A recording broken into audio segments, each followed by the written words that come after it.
Hi hello అందరికి నమస్తే, welcome to our channel. నా పేరు రవీందర్. శాసన మండలిలో అనేక అంశాలకు సంబంధించి వాడివేడిగా చర్చ జరుగుతూ ఉన్నటువంటి పరిస్థితులు మనం చూస్తూ ఉన్నాం.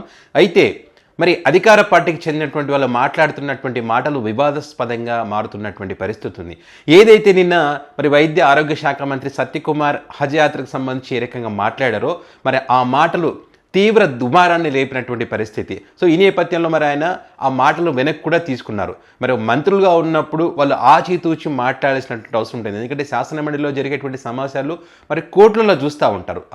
ఏం మాట్లాడుతూ ఉన్నారు, ఎవరేం మాట్లాడుతూ ఉన్నారు, ఎవరు దేని గురించి మాట్లాడుతూ ఉన్నారని చెప్పి. సో వాటి వల్ల ఎవరి మనోభావాలు కూడా దెబ్బతినకూడదు.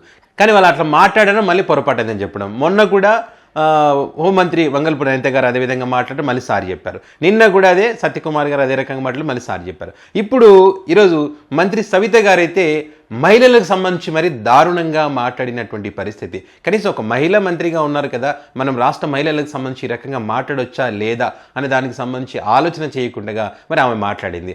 ఆమె ఏం మాట్లాడింది ఒక్కసారి ఆమె మాటలు మీకు వినిపించే ప్రయత్నం చేస్తాను.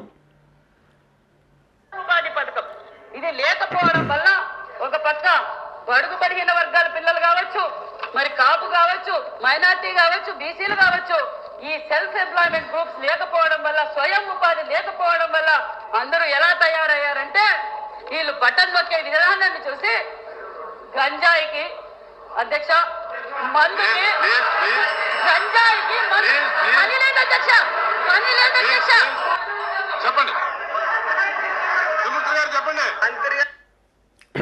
ఇది మంత్రి సవిత గారు మాట్లాడినటువంటి మాటలు. అంటే స్వయం ఉపాధి పథకాలు అంటే వాళ్ళకు ఉపాధి కల్పించేటువంటి అవకాశం లేదు కాబట్టి వీళ్ళు ఏదైతే డీబీటీ ద్వారా సంక్షేమ పథకాలు ఏవైతున్నాయో వారి ద్వారా జగన్మోహన్ రెడ్డి ఇస్తున్నటువంటి డబ్బులతో మరి మహిళలు కానీ, ఎస్సీలు కానీ, బీసీలు కానీ, మైనారిటీలు కానీ అన్ని సామాజిక వర్గాలు కూడా ఈ గంజాయికి దానికి అలవాటు పడ్డారని చెప్పి మరి ముఖ్యంగా మహిళల గురించి ఆమె మాట్లాడుతున్నటువంటి పరిస్థితి.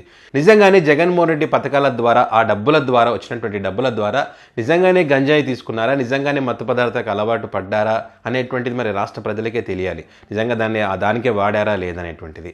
ఇంత దారుణంగా ఎట్లా మాట్లాడతారు చెప్పండి.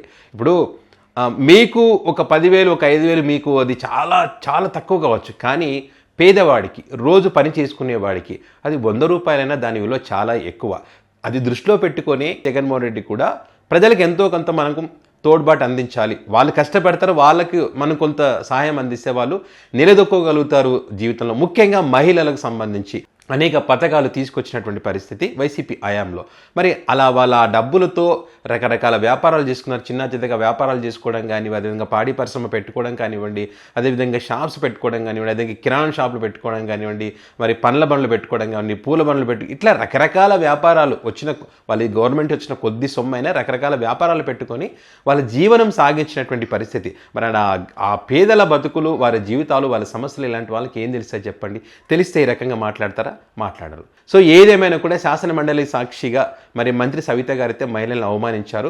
మళ్ళీ తర్వాత సర్ది చెప్పుకునేటువంటి ప్రయత్నం చేసినప్పటికీ ఒక ఎగ్జాంపుల్ చెప్పేటప్పుడు మహిళలు ఈ రకంగా గంజాయి తీసుకుంటారు, ఇంకోటి మత్తు పదార్థాలకు అలవాటు పడ్డారనే విషయాన్ని ఎక్కడ కూడా మాట్లాడకూడదు, వాళ్ళని అవమానించకూడదు. సో మంత్రి సవిత గారు ఏదైతే మాట్లాడారో జగన్మోహన్ రెడ్డి అప్పుడు పథకాల ద్వారా అయితే డబ్బులు ఇచ్చారో ఆ డబ్బుల ద్వారా మరి గంజాయికి అలవాటు పడ్డారని ఆమె చెప్పినటువంటి మాటలకు సంబంధించి మీ అభిప్రాయాన్ని కామెంట్ రూపంలో పెట్టండి. నిజంగానే మరి అప్పుడు వచ్చినటువంటి డబ్బుల ద్వారా మత్తు పదార్థాలకు కానీ మరి గంజాయి కానీ అలవాటు పడ్డారా, లేకపోతే ఆ డబ్బులు దేనికోసం వాడారని దానికి సంబంధించి మీ అభిప్రాయాలను కామెంట్ రూపంలో పెట్టండి.